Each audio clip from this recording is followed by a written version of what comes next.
Okay, so this is video 2 of lesson number 1. We should have predicted the German reaction to the Treaty of Versailles. Okay, sorry, that should have been there on the last one, but 4 to 8 sentences, maybe give me a paragraph. Okay, when you do something like this, think a little bit. This isn't about the teacher telling you what to do. This isn't about you copying a textbook. You're smarter than you think you are. Trust yourself. You predict. What do you think? How do you think they reacted? Okay, we're going to see how your prediction compares and contrasts to how this thing went down. Okay, the Treaty of Versailles. Okay, where is it? Okay, let's get that down. It's a palace, actually. It's just outside of Paris, France. When? This thing's signed in 1919. Technically, I don't think it's ratified till early 1920. But why? What's the deal? It's a peace treaty. It ends World War I. And Germany signs it. The thing is, and from a German perspective, it's a very harsh treaty. It's incredibly harsh on the Germany and the German people. It blames them for the entire war. We'll cover this a little more here. But think about what happens to you when you do something wrong and you get blamed for something. What do your parents do? You're grounded. You're grounded, kid. And when they ground you, what do they usually do? They take things from you. They take away your smarty phone. They take away your laptop. You can't go on the interweb anymore. You can't go on Bookface. They take things away from you, and you kind of deal with it. Okay, I did something wrong. I was supposed to be home at 11. I strolled in at 2:30. Okay, I did a bad thing. But what do everyone's got a line. What if your parents went kind of overboard? They said, we're not just going to take away your smarty phone. You know what? You're such a rotten little kid. We're not going to feed you. And you go, what do you mean you're not going to feed me? That's a criminal act. You got to feed me. You're overreacting. At some point, you're going to push back if mom and dad get a little crazy on the punishment or on grounding you. So that's kind of what happens here. The Treaty of Versailles takes away land from Germany. They take away their military. They minimize it. They can't have more than 100,000 troops anymore. They have to pay everybody back for all the damage they caused. In a nutshell, it pretty much guarantees they're going to be broke and in debt for decades. They're going to have an incredibly small military. They're going to be crushed on all these different levels. The morale's going to be low. Germany, it's all your fault. Everything's your fault. You're the worst country in the world. And we, the Allies, we're going to punish you for what you did. Now think back to our scenario. What happens when people are desperate? What happens when a country is desperate and they lose hope and they don't feel like they have any kind of a future? You allow a guy like this to take power. How does Adolf Hitler get into power? Again, a controversial topic. It's a debate you can save for undergrad. Was he democratically elected? Depends who you ask. The truth may be somewhere in the middle, between a yes and a no. He is appointed chancellor by a president, President Hindenburg, who arguably was democratically elected. That's another, you can argue that a little bit.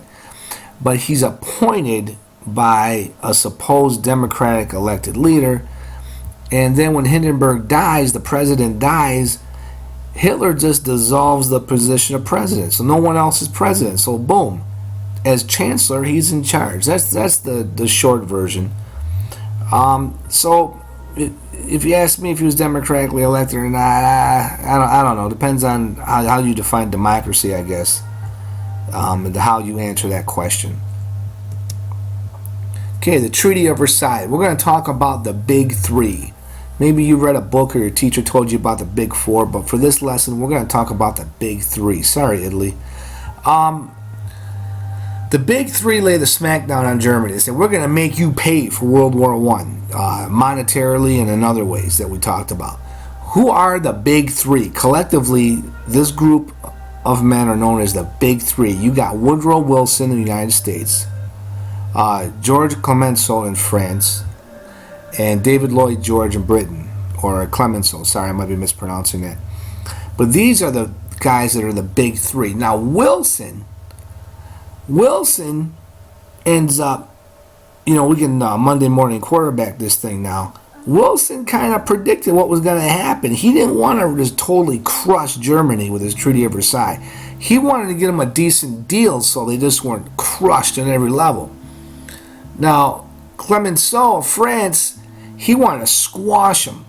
Okay, he wanted us to absolutely squash Germany and crush them and punish them for what they did.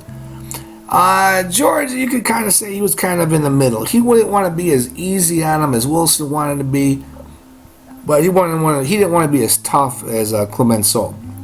But these three guys are the big three.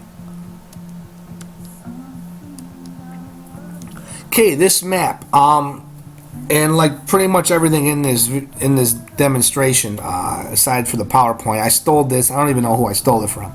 So whoever made this, thank you very much. It's a nice map. English teachers, please don't get mad at me. I didn't do this. I know it's supposed to be a question mark.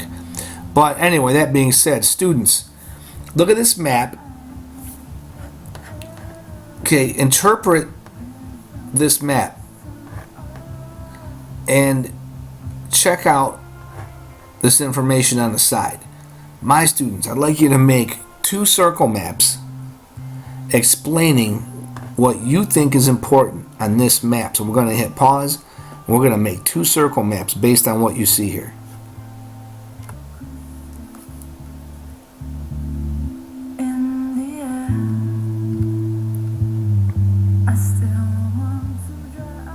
Okay, we should be done with our circle maps. We can do a peer review real quick if you want, teachers, and now we can move on. Okay, another slide I thought was very cool. Again, I stole this. I don't know who I stole it from. Whoever made this, thank you very much. In red here, you get a nice, quick summary of what this Treaty of Versailles, what it did, what it was designed to do. It should kind of match up with what I was talking about. But visual learners, you're going to like this a lot better than listen to me explain it. So check this out. Look at here, war guilt clause, reparations, I mean we got to pay people back, losing land, losing your military, you got to reduce your forces, revenge on Germany, okay? Cripple Germany, militarily, territorially, and economically. I would like 2 more circle maps, and this lends itself very nicely to a circle map. I want 2 more circle maps on this slide. So visual learners, this is your time to shine. Give me 2 circle maps on this slide. Teachers and students, we can hit pause.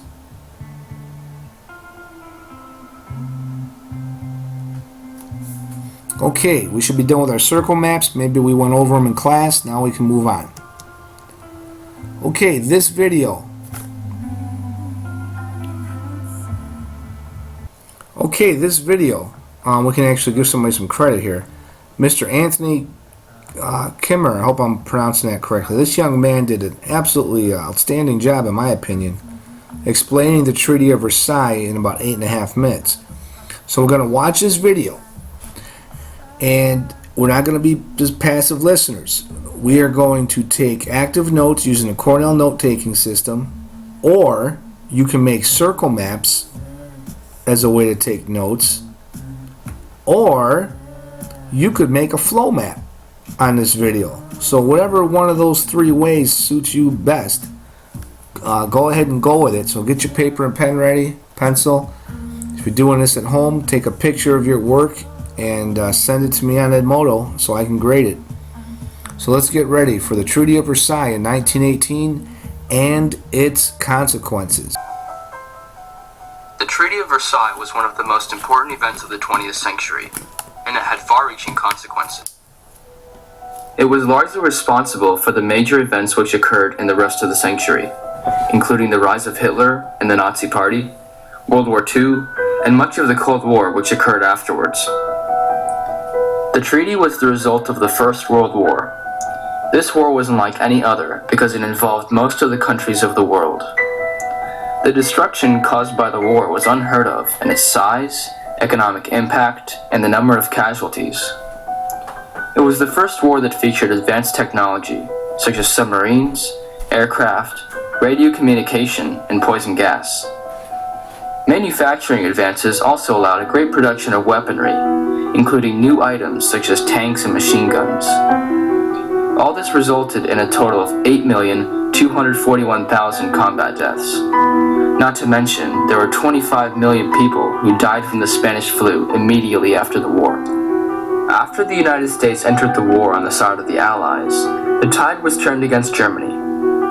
U.S. President Woodrow Wilson came up with his 14-point plan of how to end the war in a fair way and to ensure a lasting peace afterwards. The German government was willing to end the war and accept a treaty, trusting that it would be on the basis of Wilson's 14-point plan.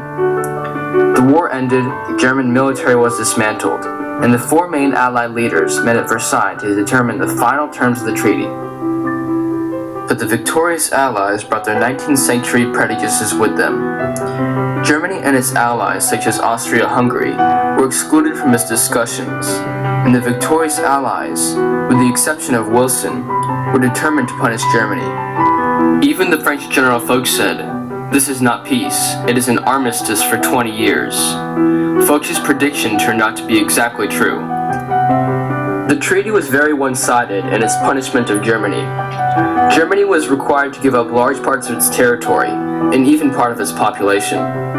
It lost coal mines and industrial areas, had to dismantle its military, was forced to admit responsibility for the war, and was required to pay large financial reparations of $32 billion, equal to $393 billion in today's money. The German public was shocked, and the German government was unable to oppose or alter the terms of the treaty. If Germany refused to accept the terms, the Allies threatened to invade, and now Germany had no means to fight back. One of the terms said that Germany was to turn over its entire navy. Angry at this, Germany instead sank its remaining ships. The terms were so unpopular in Germany that the leaders who had to sign the Treaty of Versailles were referred to as the November Criminals. As a result of this, the German Weimar Republic, which was the government that had assumed power in Germany after the war, lost much support. Instead, the German people increasingly turned to more radical political parties of both the left and right. Gaining popularity were the communists on the left, and a new emerging right-wing party called the Nazi Party, and its charismatic leader, World War I veteran Adolf Hitler. The French leader Clemenceau was the most radical of the authors of the Versailles Treaty. He was determined not only to punish Germany, but to make sure it could never pose a threat to France again. He pushed for the terms which took away territory and population, and restricted the rebuilding of Germany's military. Germany's army was limited to 100,000, and it was prohibited from having submarines, tanks, or an air force. British leader David George realized the terms were unfair to Germany, but he could not say so publicly because the British people were as determined to punish Germany as the French. George saw the emerging communist threat from Russia in the east, and he wanted Germany to be strong enough to be able to stop the communist expansion. Behind the scenes, he tried to be easy on Germany, but publicly he signed the treaty. Italian leader Vittorio Orlando was dismissed as irrelevant and ignored the negotiations. American President Wilson, though he was admired, was not allowed to implement his fair 14-point plan for peace. The leaders at Versailles agreed to one part of Wilson's plan, which was the formation of the League of Nations. This was an organization which was a forerunner of today's United Nations. Its purpose was to prevent future wars through negotiations and economic sanctions against any nation which engaged in aggression. Ironically, even though the European countries joined the League of Nations, the American Congress refused to approve Wilson's idea, and America did not become a member. Meanwhile, the oppressive terms requiring reparation payments put a severe strain on the German economy. When Germany failed to make reparation payments in 1922, France occupied the Ruhr, which was an important industrial area, causing Germany's economic distress to increase even further. German industries went on strike, contributing to the hyperinflation which destroyed the German mark, creating even more economic distress. On top of this, Germany's colonies were taken away and given to France and England, countries that already had numerous colonies.